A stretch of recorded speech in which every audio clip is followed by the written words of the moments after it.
Hello, hi there, Rubini. How are you doing? Hello, hi Jean, good morning. I'm doing good. How are you doing?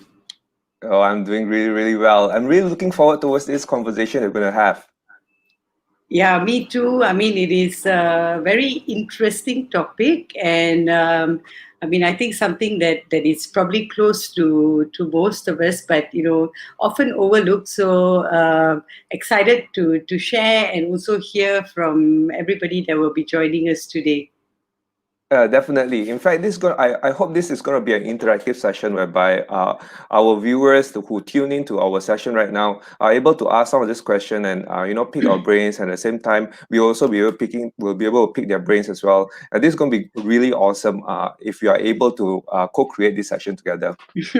Yes, definitely. Yeah, okay, awesome. So basically, we probably be beginning in about a minute or two. So as more people come to join in, so first and foremost, let me just introduce a bit about our organization, which is the Malaysia Positive Psychology Association. So MPPA was created not too long ago, about during the MCO period, because at that point in time, in the midst of the most negative moments, the group of friends that we have together just kind of thought that, you know what, this is something that we really, really need to bring on as our nation needs it, because there's so many people who are suffering through anxiety, depression. In fact, in some surveys in 2017 has shown that in Malaysia alone, 1 in 3 individuals that we see are going through this anxiety or depression. So we know that this is such an important topic that's why we kind of bring together this Positive Psychology Association to bring about more positivity and well-being, right? So again, this Dose of Positivity is our weekly session that we are doing as part of our NGO's initiative to bring about more positivity, more well-being to our nation, right? So thank you so much, Rubini, for joining me. It's really, really a pleasure to have you with me, right? Maybe Rubini, can you Yeah, just thank you introduce a so bit about much. yourself? Sure, sure. Thank you so much, Jean. I mean, it is so exciting to hear, about the initiative, and of course, I'm really honored and really happy to be here. To share a little bit from where I come from, and like what you say. Hopefully, we can pick each other's brain and spread positivity, and help the community at large. So, okay, before we go into today's topic, maybe I'll introduce myself. So my name is Rubini, and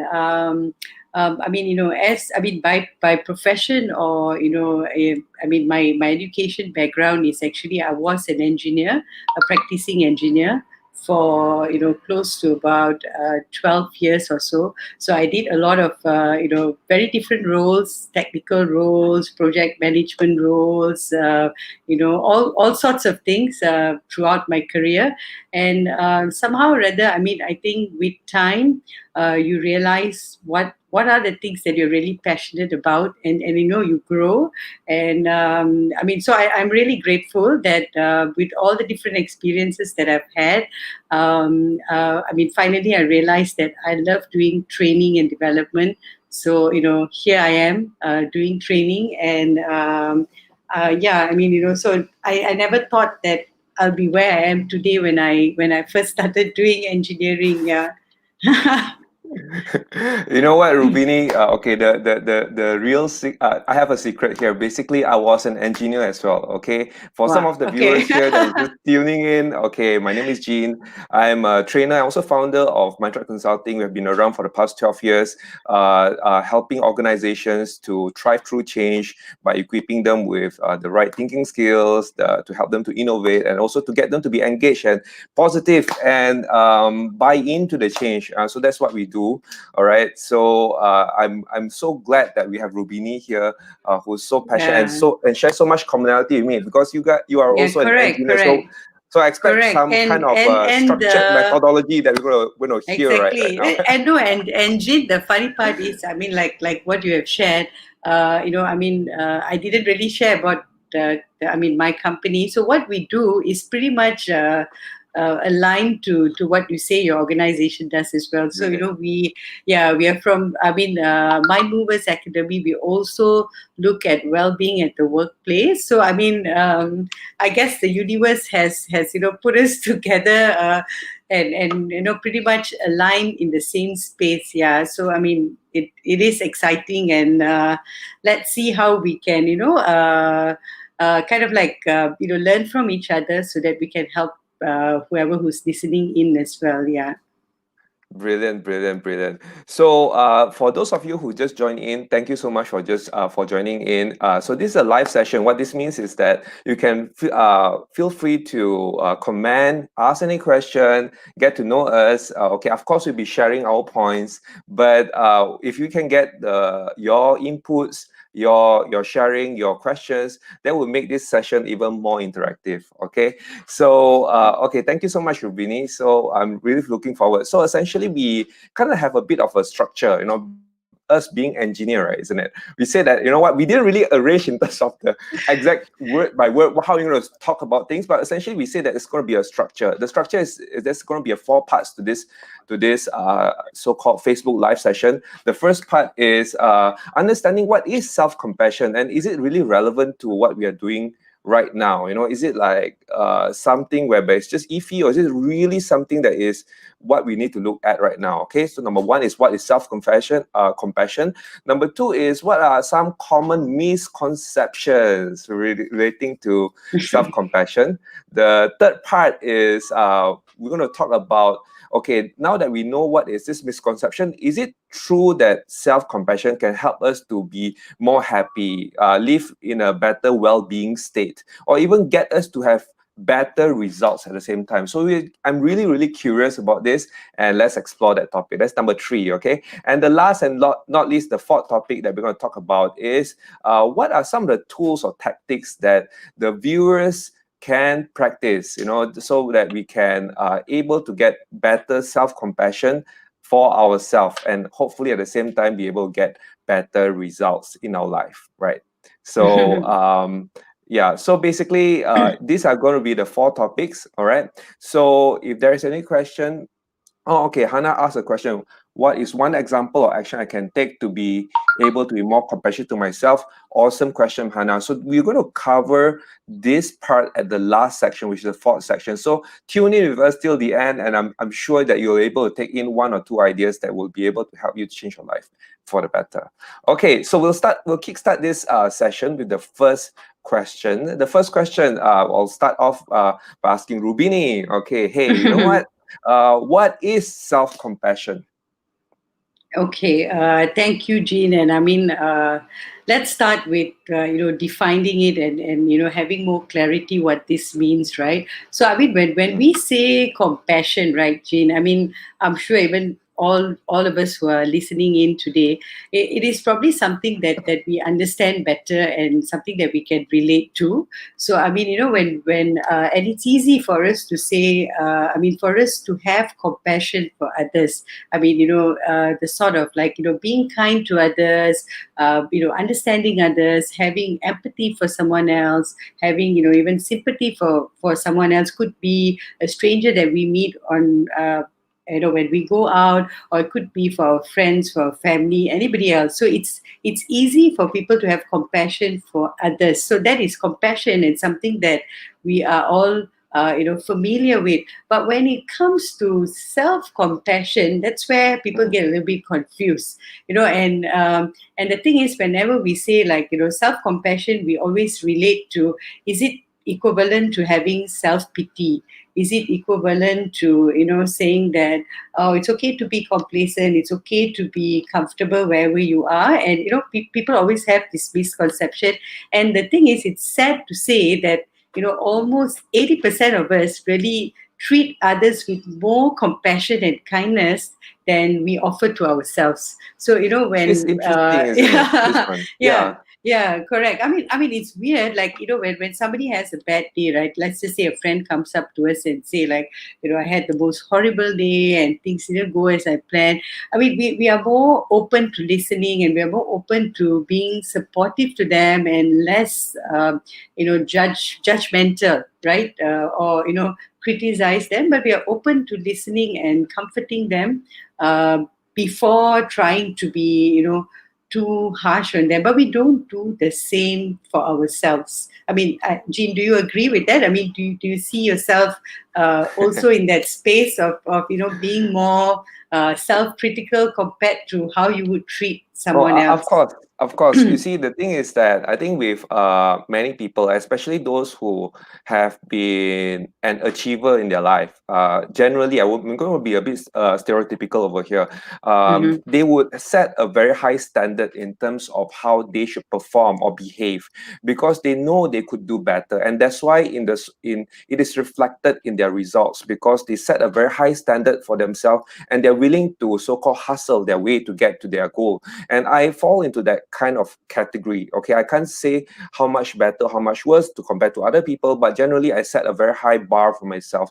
So Mm-hmm. while others can't do it, I'm saying, okay, hey, you know what, i'm I'm so sorry, hey, you know what, do you need some help? I can be compassionate to them, but Correct, to correct, myself it's like, Jean, you cannot do this. You have the whole organization on your shoulders. You need to be able to correct. carry it. So I will not accept any kind of BS with regards to this. I need to be able to, no BS, no Yes, excuses. No, just give me the correct. result. So that is, Yeah. yeah, I totally can relate to what you're saying over here, Right. Rubini. Okay, so Yeah. this is just the basic concept of Mm, the difference and what we go through on a daily basis. So maybe just to go into a little bit of formalities, or a little bit more into the research of self compassion, and kind of like have a more formal definition to it. mm, Actually, what it really means is that treating ourselves with the same type of kind, caring, support, and understanding that we would show someone else that we cared about. So in mm, fact, mm, we will stop being so incredibly harsh and cruel, and judge ourselves. Like we would not do to a total stranger. So really, I mean, to look within. So I mean, simply put, it means that. But there is a body of research that is done quite extensively by Dr. Christine Neff, and how she actually defines self-compassion, right? She divides it into three main components. So I think we'll try and center our discussion today based on not what you and I think, but based on research, right? Because it will exactly. help us to kind of reap the benefits of actually being kind to ourselves. So how she actually defines it is, she puts it into three main areas. The first part is actually to be mindful. So you might think, Mm, self-compassion, mindful, how is this related, right? So it is really learning to pay attention to moments that we experience without really judging them. Okay, so we mm, we can't be kind to ourselves unless we first acknowledge that we are going through pain, or we're going through sadness, or we're going through something that is not expected. So in tough times, mindfulness really helps us to pause, breathe, and see the suffering more clearly without being critical about ourselves. So the first part of being self-compassionate is to be mindful about what's happening around us. And the mm, second part, that how she looks at self-compassion, is actually to be kind to ourselves. So self-compassion adds to the gentle touch of care when we are in pain. So when we are when things go wrong, we often try to suppress that pain, and straight away go into the problem solving mode, just like what you said earlier, right? If something is wrong with what is happening with your friend's company, you're probably more like you're more open to listening and telling them it's okay. But if it's you and your company, we straight away go into that problem solving mode without being kind to ourselves. And we're like, this is not acceptable, and we start thinking that way. So I mean, uh, the best way to look at this is how we would actually treat someone else when they are actually going through a difficult time, and that's the same thing that we need to shower upon ourselves as well. I mean, like to come from the space of kindness. And the third part that she actually looks at is common humanity. So when I say that, it is really to recognize that we are all connected, and we are not alone, we are not isolated. And sometimes when things go wrong, or when we experience something that we don't expect, that is not perfect, it is important for us to remind ourselves that that we are not alone, and there are others who go through it as well, and this is a common human experience. So I mean, it sounds easier said, but it's a lot harder for us to really embrace this, right? I mean, it's because we've been conditioned, I would say, also culturally, how we've been brought up, right? That it is not okay to be just average, and it's not okay to be complacent. So I mean, let's center our discussion around self-compassion based on these three main elements, which is Sounds good. to be mindful, to be kind, and also to realize that we are not alone, and this is a common human experience that we go through. Yeah, I mean, Okay, any I can thoughts, totally Jean? Yeah. I can totally relate with what you said. In fact, maybe I will Mhm. share from my point of view based on the three things that you shared, which is Yeah. self-kindness, mindfulness, as well as common humanity. And Mhm. I must say, when I first hear that, it some of the points does touch on things that are against my belief system, and I'll share with you about that. Right? Sure. Yeah. So the thing is that, firstly, on mindfulness is something whereby it has greatly changed my life. So I would love to share a bit more on that. Cause Sure. in I learned about mindfulness in 2009, and Mhm. from my teacher, and from ever since then my life has changed tremendously. I really encourage everyone to learn about this thing, because it is life changing. Of all the skills I've learned in my life, this is one which I can say has been the foundation of my life at the present moment. Okay, Mhm. so relating to what you say, I just probably want to elaborate a bit on the point. Yeah. So sometimes when we go through difficulty, generally, if you see many high achievers, they will ask each other to just bite the bullet and just move on with it, right? Just bite the bullet and just move on with it. So I would the way I would do it last time is I would just bite the bullet and just go on with it, right? And then we just don't want to hear all this so-called, if you were to be just very brutal with our words, we call it just BS over there, as in, is it like all just excuses? Let's just move on with it. Now, the thing is that there is some pros and cons relating to this. But what I do learn is that in the journey of mindfulness, I start to acknowledge the so-called the pain, the moments of whereby my expectation versus what came out was not the same. And then in that moment of so-called pain or suffering, there is a lot of learning that I can get from that. So by being aware on or acknowledge that emotion, I stop myself from being into the emotion itself, right? Joining into the storyline of the emotion. So when that happens, what I do notice is that I start to project out into other people. I give you an example. Let's say, for example, if I am feeling stressed right now, and especially after the MCO, many of us have so many things for us to do that sometimes it can get a bit overwhelming. We have roles as a mom and dad. We have role as a business owner. And some of us as an employee, some of us have to have expect great expectation with our friends, family, and mom and dad and everyone else. So all of that kind of like compound on people, and especially for me also, I do experience that. Now the thing is that when I am not aware, I start to not only if I'm not aware that it's an emotion I'm experiencing, which is stress, I start to take it on into the story, and I kind of project it out into every people that I meet. So I'll be seeing my mom and say, what a little bit of things that I could be angry with her, because I kind of like project her as in a little bit of things that she's doing is increasing the amount of stress for me. And then it'll be the same for my employee. maybe the same for my client. I said, "Hi, you ask me another requirement, changing again, another proposal. Are you sure?" And that we kind of like superimpose the lens of stress into the experience that we have. So by doing that, what essentially happened is that initially the stress was a reaction by my body, by my mind, into the reality that's coming to me. But eventually, if I'm not aware, I kind of take on the emotion and project it into every other things outside, and resulting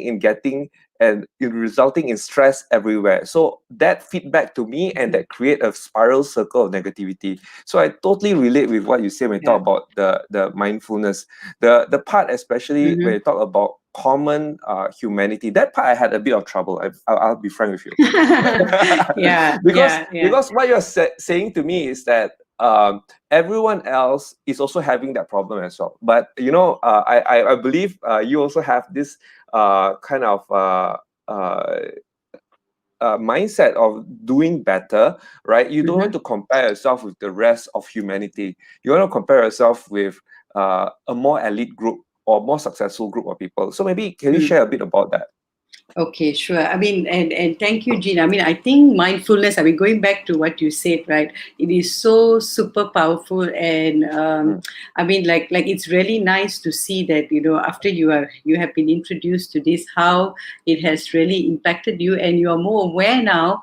Why is it that you behave in a certain way, with your family, with your I peers? try to. Yeah, I Okay. mean, we are not Not perfect, but foolproof. but it's a journey, lah. Yeah, it's a journey. It is. So, okay, It coming is. back to how it is confusing that when we say being compassionate. I mean, being self-compassionate is when we are in difficult times. We tell ourselves that, hey, it's okay. Everybody else is also going through the same thing. And the key thing that I like to highlight is that just because you're self-compassionate, it doesn't mean that you have to lower your standards. So I just want to Mm. clear the air there a little bit, right?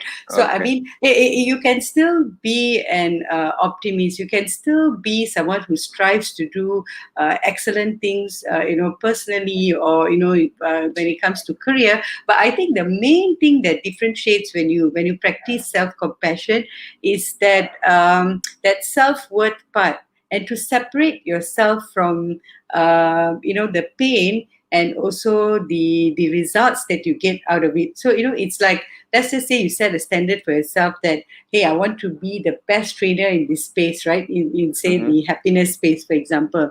So that you can Right. still have that standard, but let's just say you've tried method A, method B, method C, and something goes wrong, doesn't go as you plan. And don't be too hard on yourself that, hey, the problem is equivalent to my self-worth. I mean, the outcome of it is equivalent to my self-worth. I think that's where the confusion is. And when we say that we are not alone, right, and that everybody experiences the same thing, it's more to acknowledge that that it is okay sometimes to not get the results that we want, and to know that it is safe to fail. I mean, I think we have been conditioned with our upbringing. Even me, if I come back with Mm. a bad grade, right, my parents are not going to tell me, yeah, it's okay, everybody else also fails. Everybody else also, like that. That's not what we are used to, right? I mean, of course not. Right. And even as a parent today, I'm not going to tell my child that, hey, it's totally okay to get bad grades. I mean, but the thing that we want to highlight is that it is important to have self compassion for yourself, and it's okay to feel safe that mistakes happen, and doesn't really go as we planned. So I mean, the separate thing here is about self worth and achievement. So just because you practice self-compassion Mm. doesn't mean you need to lower your standards, or doesn't mean you just need to be average. You can still aim to be higher, but And in the long run, when you stop being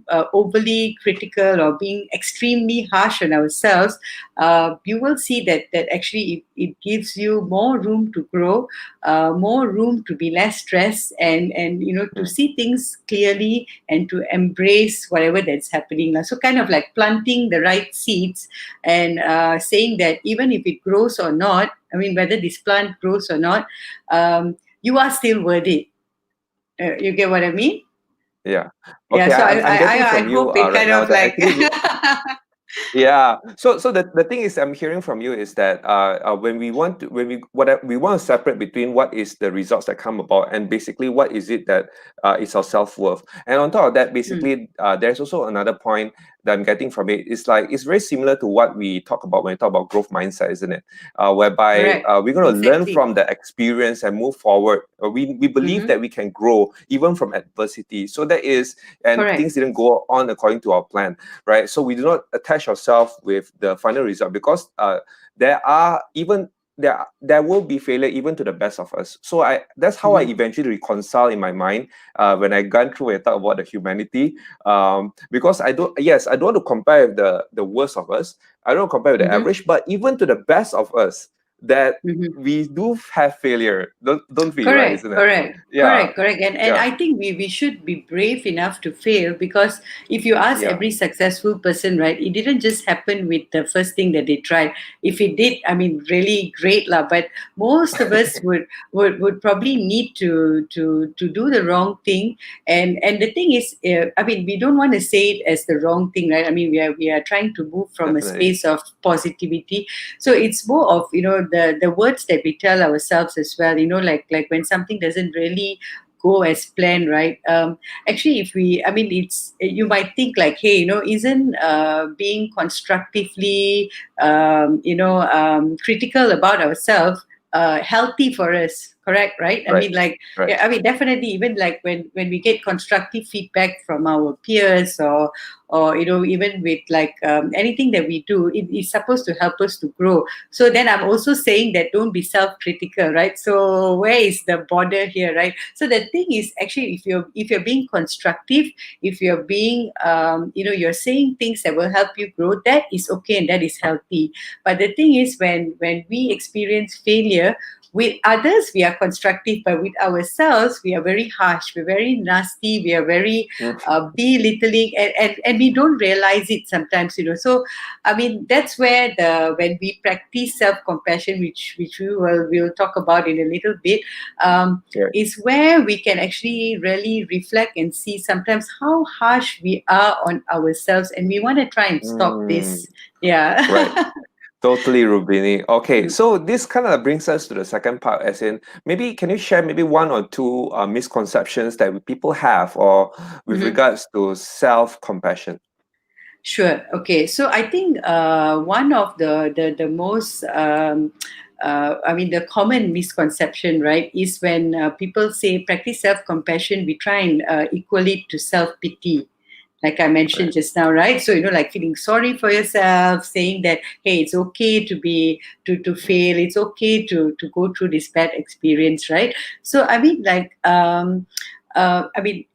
As a parent, right? With let's just say, like, sometimes we have our children that are not listening to us, or probably not doing well in school, Mm, or and then we kind of like, what this sign says is that we need to actually embrace it and say that, hey, we are not alone. There are other parents out there who are having different challenges with their kids, and it's okay. This is part of the human experience, like what we discussed earlier. So I mean, the thing is, when the important part here is to kind of like differentiate that it that it is important for us to not just brush out all the bad stuff, and work our way, that we realize that this is a safe space. It's okay sometimes when mm, when things don't go wrong, and we know that if we actually practice compassion, that we want the suffering to end. So, we would not do things that will make us more complacent, to say, but we would actually think on, what can we do better and how can we actually come out of this suffering. So it will actually lead to something more positive rather than Mm, in a space of, self-pity or feeling sorry for yourself. It is right, not that. I mean, we don't want that. And of course, right, self-pity is the last thing that we want.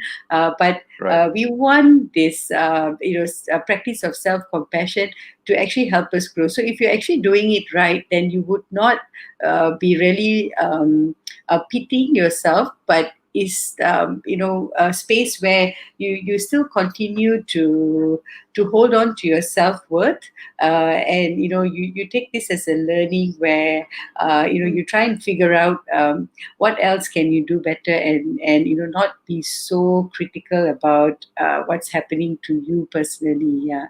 So that's one. And I guess the other one that is also very common is about, is I mean, will self compassion lead to someone being unmotivated, for right. example, right? So I mean, like, will that make you feel like, no, I don't really have to do more, or be more driven, right? So I mean, if we look at how we are used to motivating ourselves, right? I mean, the common one is the carrot and stick approach, where the carrot is to be good, to be your best, to be successful, and the stick is where you tell yourself that, hey, I cannot fail, I cannot make a mistake, or and this type of motivation actually is based on fear.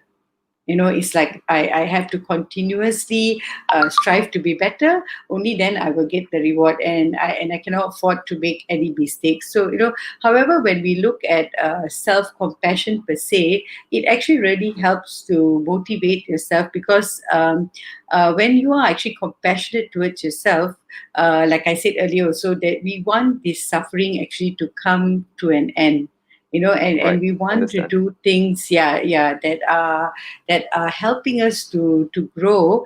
And actually this will help us elevate stress, and help us to have a more clearer picture of what's going on. So that will help us grow and be more motivated in a positive way lah. And maybe in the long run that's more healthy as well, because at the same time when we are chasing whatever that we want, we are also taking care of our well-being at the same time. Yeah. Noted. So what I'm hearing Mm-hmm. from you is that self-compassion is not self-pity, and self-compassion is not Yes. creating complacency, right? It's a Yes. healthier way for Exactly. us to be able to manage ourselves so that we can perform better, and Mm-hmm. at the same Yeah. time have a better Correct. well-being.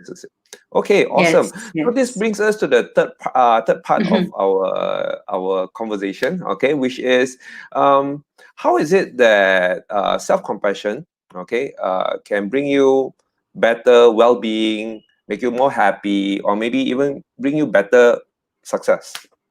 Okay, so I mean, of course, at the end of the day, right? Whatever that we do, we want it to lead Mm, us to all these positive emotions that you just mentioned, to be mm, happier, to be to be healthier, and also to lead more fulfilling and happier lives, right? So, um, I mean, the example that I probably can give you is when we practice self compassion, it actually helps us to reduce depression and anxiety, because it helps us to replace self judgment with self acceptance. So I mean, I think this is very important.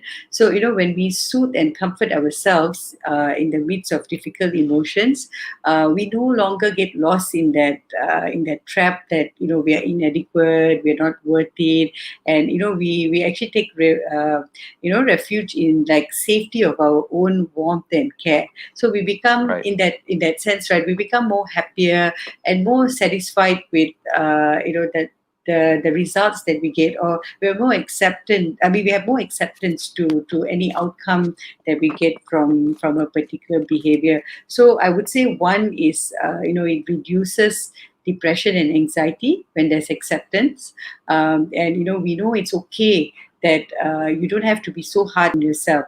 So this eventually leads to you feeling more happier and more satisfied with whatever that you do. Nice. And also the other thing is, I think it will the second thing that self-compassion can help you to do is to cope better with any kind of life challenge that you may have, whether Mm, it is a bad patch that you're having in your marriage, in your relationship with others, or if you're having any health issues, or maybe you're taking care of your parents, or taking care of a special need child, whatever it is. That but self-compassion can actually help provide us with that resilience that we need to stand strong without becoming too overwhelmed with the problem in hand. So noted. Right. yeah. So I mean, I have you experienced this yourself? I think like the easy way, right? Like for me also, sometimes I would say like when we talk about, like, say I want to lose weight, like you're so hard on yourself that you can't do it, and you are trying so many things, but you're relating the outcome that I cannot Mm, lose enough weight, or not making all the best choices, to your right. self-worth. Yeah, so I mean, Right. I guess we got to stop doing this, and hopefully then I probably can reach more of my goals lah. Yeah. Well, you have to be more self-compassionate to yourself now. Yeah, Now, the yeah. thing is that for me, Uh-huh. I think there are a couple of points when you talk about this, right? I did Mm-hmm. reflect upon when we decided that this is going to be a topic. I did reflect upon how the self-compassion that leads to self-acceptance affect my performance. Because yeah, Mm-hmm. well, mental well-being. I think you shared that part, and I totally agree with you. But how does that relate to better results? Because Mm-hmm. because I also talk about the topic of how happiness or positive mental state gets you to better results. So hence I want to relate on this point. And Mm-hmm. as I was reflecting, I think two or three examples came to my mind. The first one is that sometimes when we want to do well at something, and we become overly critical. And I want to be perfect at doing something, and that, Mm-hmm. let's say for example, right now we're going to have a talk, and if we are too self-critical, we will be self-judging ourselves as as we are talking about this thing. And if Yes. there is something that I did wrong, then I'll be thinking, oh no, I shouldn't have done that. Mistake already. Shouldn't have been done. Like if that happens, then basically it takes me away from being totally present and totally Mm. resourceful in this present moment, and that will affect performance, isn't it? That is one part. And the second one is, it happened to me like really long time ago, right? When I was still young, and I find myself when I was not mindful, that sometimes in order for me not to hurt my self-esteem, okay, Mm-hmm. I would self-handicap myself. So what does that Mm. mean by self-handicap myself? It means I will self-sabotage myself by, you know what, I'm not I didn't give 100% anyway. So it's not really I can't do it. It's just because I didn't go all out, right? So Correct. mindfulness helps me to catch that point, and allows me to say that, okay, not to identify with this idea, and it allows me to move forward in Mm. terms of like being present, so that I can be 100% with the best of my ability. I'm not perfect, but 100% best of my ability here with you Correct. right now. Okay, so that's Mm. the second thing. And the third thing I think is something whereby I'm still working on is procrastination. And and as you must be wondering, like, how is it that procrastination can relate to self-compassion and self-acceptance? So, Mm. cause like sometimes we want to, some of us have this tendency to want to be perfect, and I think I do have that kind of tendency also in certain areas of my life. So Mm-hmm. when the email is not perfectly written, or when the course outline is not perfectly written, I will not want to send this out to my client, because the idea is that first impression counts, right? So you don't want Mm-hmm. to really send the wrong or imperfect information. And for me, it's just because of that, I decided that, you know what, rather not send, we delay first until towards the close to the deadline, then we have Mm. to deliver anyway, whatever we can, right? Isn't it? So Correct. Correct. self-compassion would also mean that it's okay for me not to be perfect, right? It's okay for me not to be perfect. And eventually, because I'm on time, I deliver accordingly, and I receive feedback from the client, I can always come up with new revision. That also helped me Mm-hmm. to get better results, even better than, Correct. I slog and think of that one final proposal and I submit just one time, I don't get any feedback because the deadline is over, right? So it does affect Mm. result. And I want to relate back to That's the true. last one, the point that you Mm-hmm. mentioned at the very beginning. Remember, you said that we are so easily to be compassionate to other people, but not to ourselves, right? Mm-hmm. Isn't it? So it Yes. relates back to me at a point when just 1 week ago, I have two nieces. One is Mm-hmm. more is way smarter than the second niece. Okay, Okay. and I can see. Okay, as an uncle, of course you want your niece to really do well, and I do see that my family members, because I'm the uncle that looks from a side and not try to intervene, Mm-hmm. and until and unless I need to. Okay, so Okay. I saw that how they were piling expectation on her, because you go Mm. from additions, plus, minus, then multiply, then divide, right?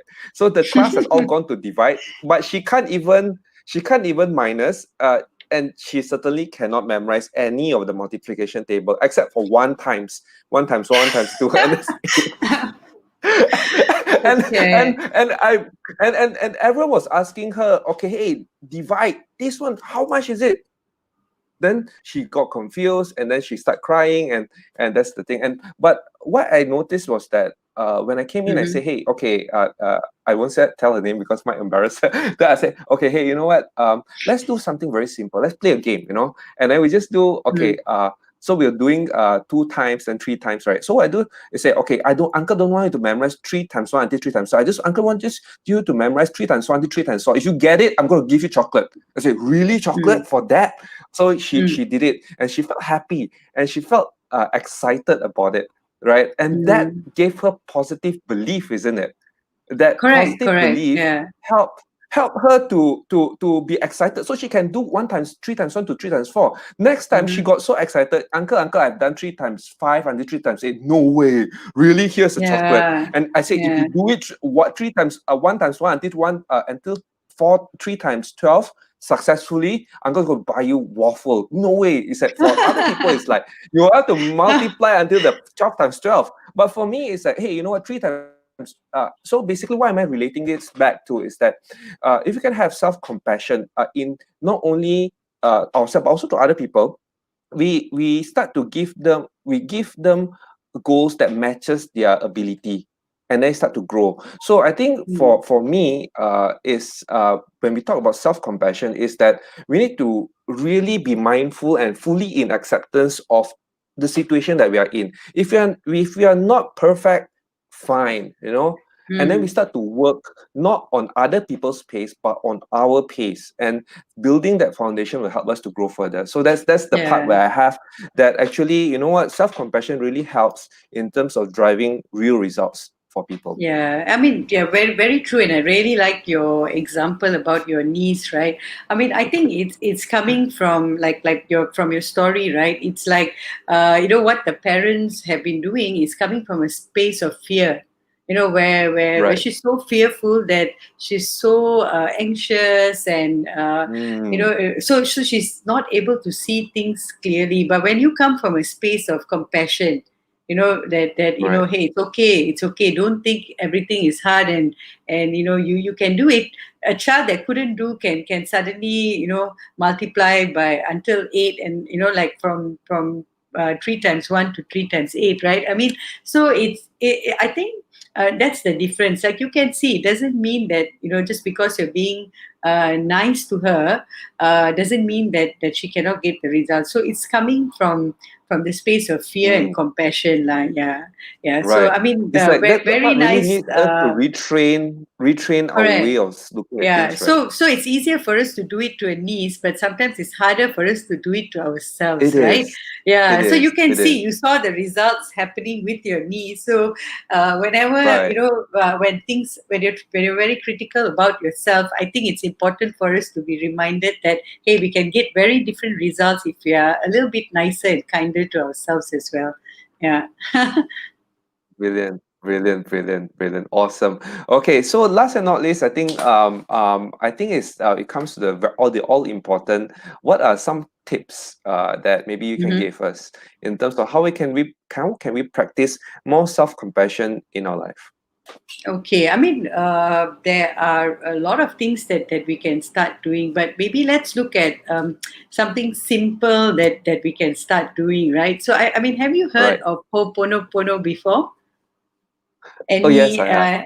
you have? Okay, so I mean, that's good. So, what I want to share is, how we can actually practice forgiveness, and Right. and with practicing forgiveness, we can actually help ourselves to have more self compassion to ourselves. So, for the viewers who are listening in, right, and if you have not heard of Ho'oponopono, it is actually something that was done by this therapist in Hawaii. His name is Dr. Hugh Lan, and what he did is actually it's a very nice story. If you read a little bit more, right, he actually cured an entire ward of criminally ill, insane patients, without even meeting them or spending any time with them.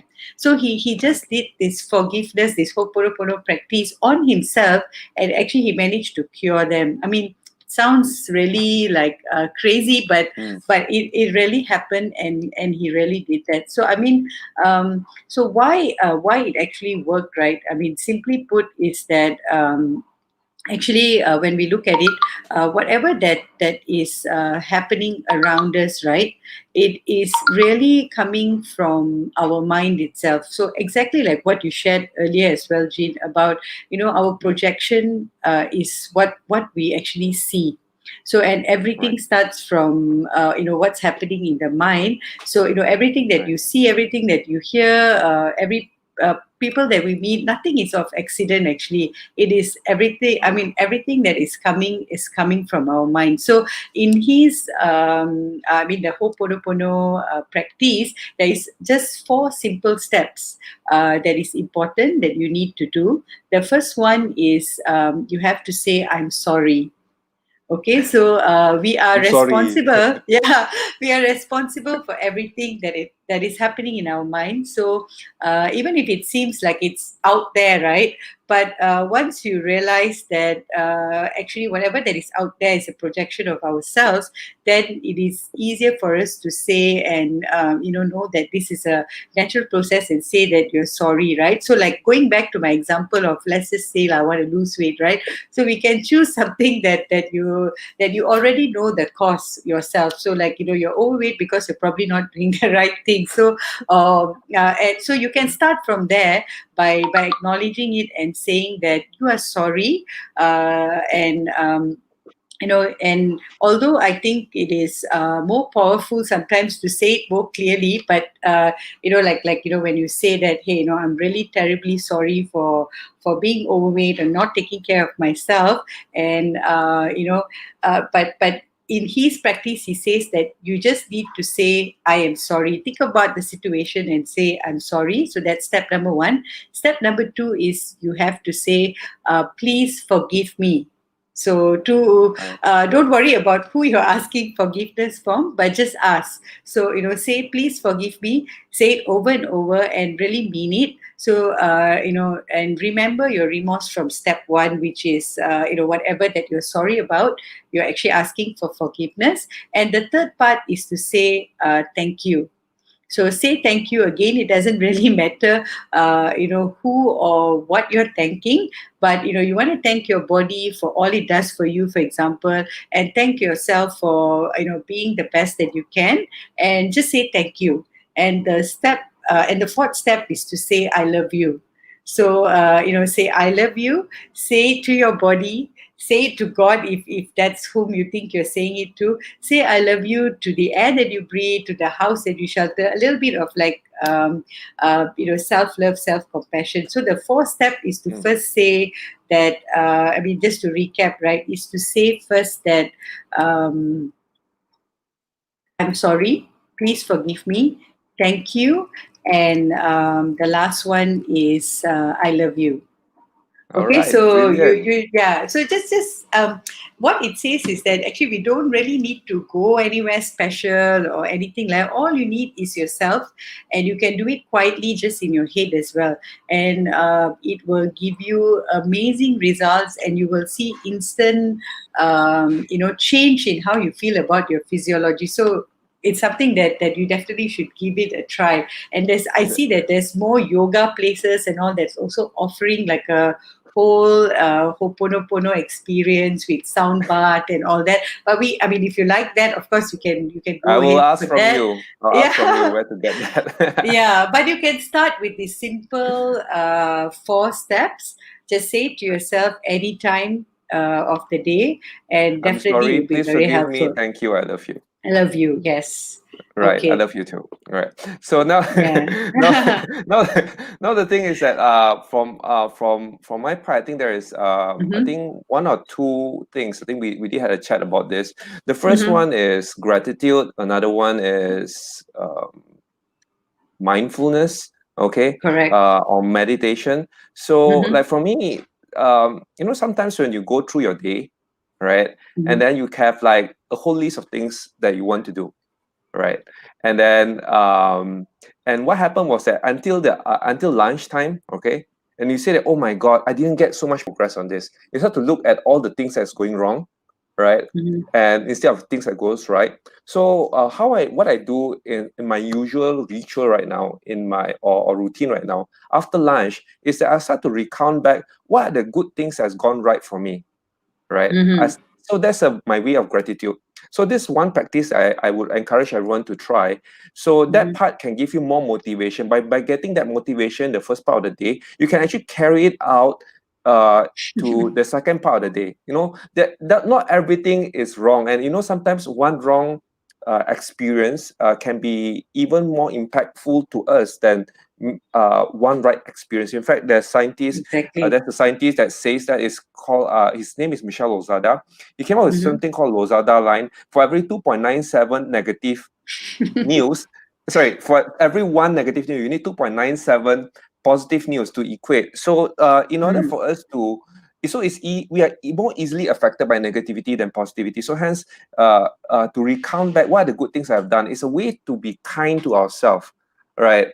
And Mm-hmm. by being kind to ourselves, we get more motivation, manage our mind better, so that we can able to perform better. Okay, that's the first part, which is gratitude. If I Mm-hmm. were to summarize mindfulness, I think I've already shared that actually mindfulness helps us to step out from the Mm-hmm. storyline for us to be able to see things more clearer. So I think if there's two tips for me. The first one is to ask who, what, when, why, and how. Okay, there's so many questions that you can ask, but two questions will be most helpful for mindfulness. Okay, the two question is when and where. Right? Mm-hmm. When am I? Where am I?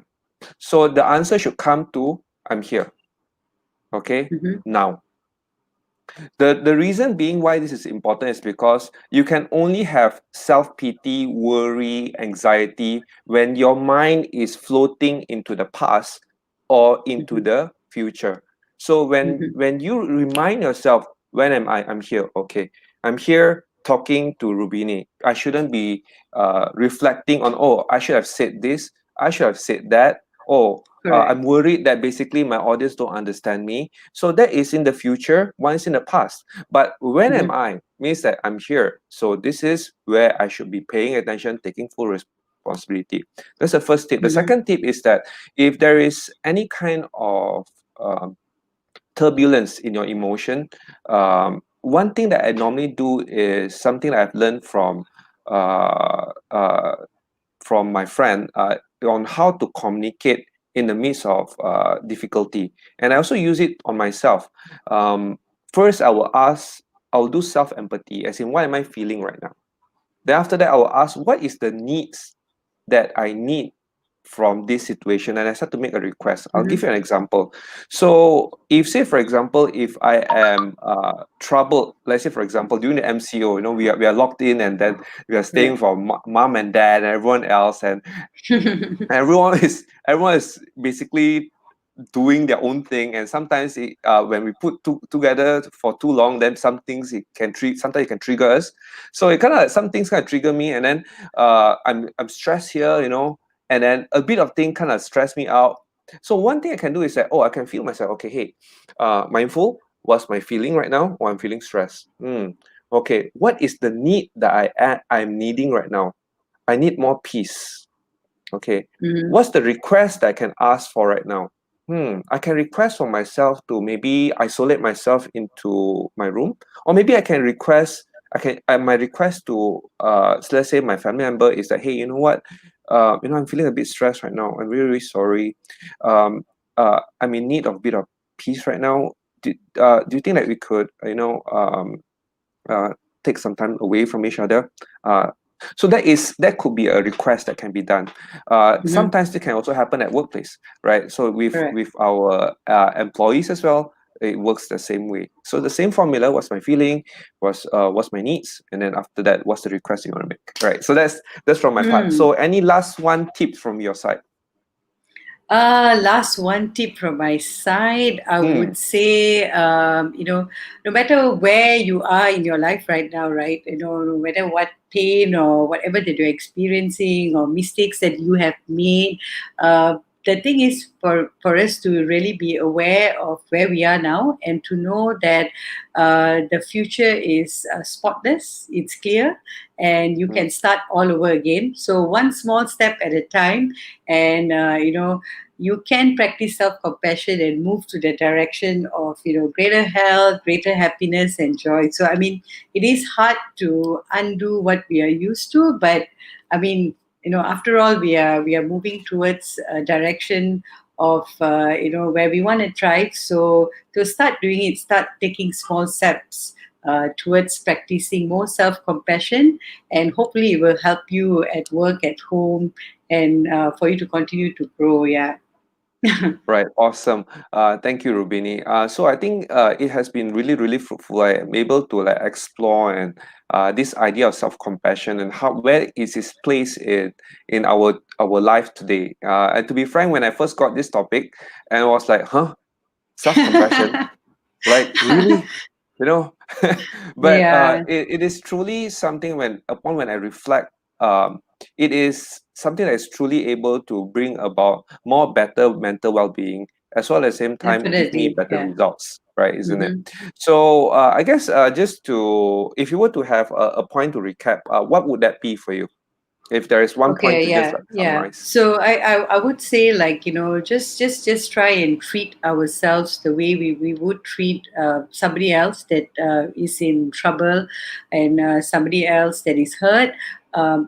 Be that I mean, show or shower that same type of kindness towards ourselves, and Mm, um, and I would say, like, now that we have a clearer picture how self-compassion can actually help us, and don't mm-hmm. have to lower our standards, or things that we can still strive to be successful, we can still strive to be above average, but to remember to differentiate that outcome is not equivalent to your self-worth.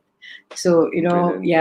yeah, and like what you say, start practicing mindfulness in any small way that you can, as simple as like being here, not quieting your mind, and remembering that, hey, I'm sitting on this Being present. chair. Yeah, I can breathe this air, and Right. I'm listening to something positive that can help me grow. So I mean, and the other thing, right, another important thing is also to journal. I mean, exactly Mm, like what you say, right? I think once we are mindful, once we are aware of an experience, it's good to actually, label those emotions, and write them down. And even probably you can write to yourself, if this is the same experience that someone else is going through, how would you actually treat them? And then, maybe it's a good way to reflect, to see that how can you be nicer to yourself. Yeah. right. For me, the I guess the key takeaway, just like what you mentioned about, Mm-hmm. is to be able to offer the kind of compassion that you give to other people to yourself. That is for me the key takeaway, right? Yeah. And when I think it's like what you said also is like easier said than done. So it's important for us to give ourselves this chance. I guess if there's a one call to action that I have for all our listeners out there, and also to myself, a reminder to myself is to give myself the permission to be compassionate to myself, right? Correct. And that Yeah. maybe may not start tomorrow. If you want to, and if you're open to it, it should start today, Now, yeah. right? And right now, Correct. right? Right. What would be a compassionate thing for you to do for yourself today, right now? I know it's a weekend. So before we kind of like conclude everything, so I would like to give my sincerest gratitude to Rubini for being here, right? Thank you And so I much, Jin. truly Yeah. enjoyed the conversation. Now, Me the thing too. is that yeah, and we are gonna have we're gonna have something very interesting coming up on the 23rd of September this year, okay, which is in a matter of weeks from now.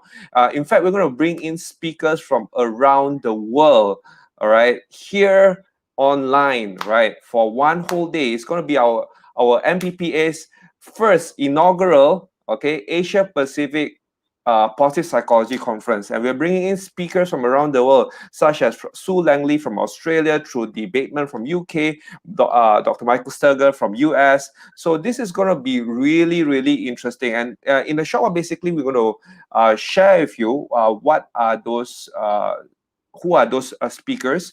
Okay, there you go. So we have Sue Langley, Trudy Bateman, Michael Sturger, the Sasa, I can't read the name. Okay, and we have a lot of them, including our president, Sunil Hasmukari. So it is really interesting, and the admission for this is even more interesting. You can get free admission the moment you do a conscious act of kindness. So you don't have to pay us money. All right, you do it. You do something kind for people, okay, by donating 50 ringgit to your charity of your choice. We are not going to say how you're gonna who are you gonna donate this to. Just donate and send us the receipt. But the key here right now is for you to go to our Eventbrite link. All right, we're gonna put it down below in the comment section. Click to our Eventbrite link and sign up right now, okay? Because we only have limited amount of tickets and we're going to market this to all the corporations. So she'll share it out. It's a lot of positivity over here, a lot of great insights from the thought leaders of positive psychology. I really encourage everyone to sign up right now. All right, and then to do a conscious act of kindness. Perhaps that way you can feel happy at the same time and do good for our community. All right. So thank you, everyone. Thank you, Rubini. I Thank look you. forward to be able to connect with you again after this. Yes, definitely. And take care, everyone, and start practicing more self-compassion. Yeah. All right. Awesome. Same here. Take care. Bye-bye. Bye. Bye.